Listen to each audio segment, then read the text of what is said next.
First of all, Carter Page, according to the Washington Post story, Carter Page described himself as a junior member of the informal, all-volunteer foreign policy advisory group. The Post reports that he repeatedly asked for meetings with Donald Trump and each time was turned down. He attended a total of 3 dinners with the foreign policy advisory group, none of which Trump attended. He never got a meeting with Trump. He never got a White House job. He never got an administration job. So he's a peripheral figure who was peripherally involved in the campaign.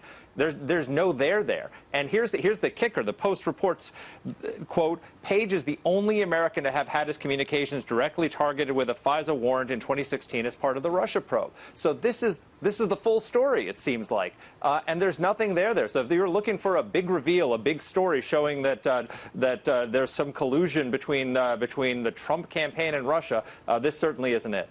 Well, and some on the left, though, this morning are saying to get one of these FISA orders takes a lot of work. FBI Director James Comey had testified that when you go in for one of these, the application for the warrant is as thick, he said, as your wrist. It is something that only 3 senior DOJ officials could even okay it to go to the court itself.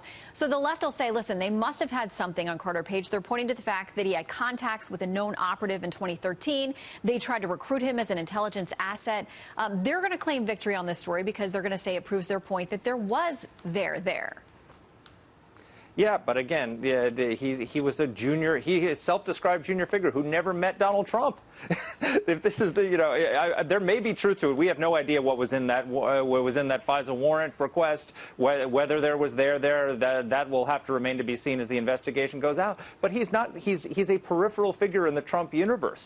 And moreover, Shannon, this whole notion that that Donald Trump is Putin's man in Washington, Putin's hand-picked president, has been completely destroyed by the strike on Syria. If you look at the Washington Post today, let me hold up the front page of the Washington Post. Here's the Carter Page story. Over here is a story that a subhead is, Officials Slam Moscow for Trying to Shield Assad.